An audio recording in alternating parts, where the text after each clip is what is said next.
Hola, mis estudiantes y bienvenidos. We're going to take a brief pause in our Spanish instruction part of the course right now to talk about a topic that is really near and dear to my heart, and that is academic integrity. Something I really believe strongly in, I'm super serious about, and I think it's near and dear to the heart of anybody who really loves learning, and hopefully you're part of that crowd too. We want to make sure that you walk away from this course and from all of your courses with the knowledge you're supposed to have and the experiences that you should have had. So without any further ado, let's go ahead and start into this lesson about academic integrity, and particularly academic integrity for online students and for world language students, as is the case in a Spanish course. So let's start by talking about what academic integrity is. The Lord Fairfax Student Handbook defines it very clearly.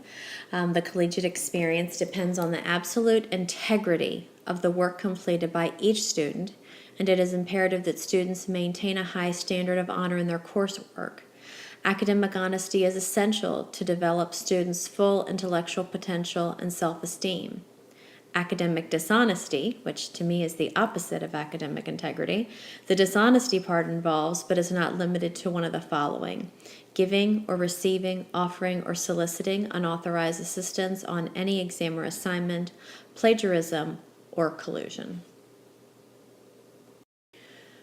Are procedures in cases of academic dishonesty, and this part still comes from the Lord Fairfax Student Handbook. So this is what our college has to say about cases of academic dishonesty.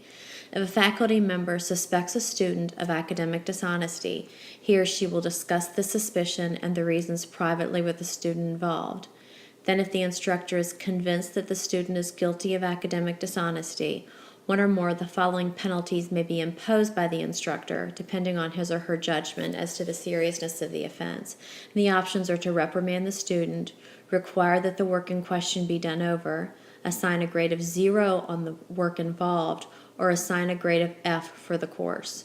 So you'll know that those are choices that are left up to the instructor. And I just like to say here, there's nothing sadder or more devastating to me to see something like this happen. It does happen, and when it does, it is a huge commitment on the part of the instructor to see through the consequences, do the research to see what has happened, and it's really just kind of a tragic thing. So it's not what we like to see going on. It's not something I enjoy talking about, but it is important to be aware that this is how things will run if such actions are taken.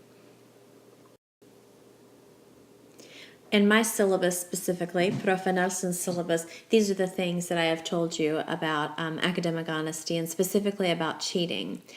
Cheating includes seeking or giving unauthorized help on any academic assignment and submitting garbled answers in the SuperCite or WebSam. It also includes submitting work that was completed by someone else or work completed by an internet translator. So make sure you're aware of that if you're using an online translator, that is cheating. You may use online dictionaries, not translators. And to make life simple for you, I'm recommending what you should use. You should use wordreference.com as your dictionary. This use should not be frequent because we're studying the words that you should be using in our course. And you can, of course, use the glossary of your textbook. When you need something beyond that, use word reference. If your work is not consistent with the level of the course and your level of experience, thus indicating that it was done by an outside resource, you will receive a warning with a 0 on the assignment. So, for instance, if you're in Spanish 101, where we study nothing but the present, and I see you using the preterite, the imperfect, the present subjunctive, the imperfect subjunctive, all kinds of fancy tenses, I'm going to know that the work is coming from somewhere else. And that is cheating. So the first infraction, you get a warning and a 0 on the assignment. The second will result in an F in the course. It's over at that point. Any cheating, however, that relates to a written or oral test or exam will result in failing the course. There's just no room for stopping and warning and redoing when we're dealing with tests and exams. So please be aware of that. Plagiarism. This is defined as using another's words or ideas and representing them as one's own, either knowingly or unknowingly. In other words, not documenting a source is to commit plagiarism. And there's more about that in the LFCC handbook as well. Bien. So that's the deal from Profe Nelson's syllabus. Why is this such an important topic? Why are we stopping to talk about it? And I've mentioned before that when you truly love learning, then academic integrity matters, because that's why we're here. We're here to truly learn. The outcomes and consequences of cheating and academic dishonesty, well, it's a distraction from our course material, because like I said before, it's a huge investment of time and effort to track down these situations and create the consequences for them. It will have an effect on your midterm or final. If you are using outside sources that are not authorized and not coming up with answers and practice yourself throughout the course, you will get to the testing center for the midterm and or final, and you will not be able to successfully answer the questions. So nobody wants to be in that boat for sure. It has an effect on your long-term learning. If you need to move on to the next course in a series of Spanish courses, you're not going to be very successful in the next course if you have cheated your way through the first one.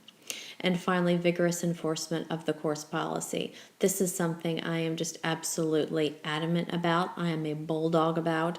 And if I am suspicious that something dishonest is going on, I will start following your situation very closely. I may not tell you right away about my suspicions.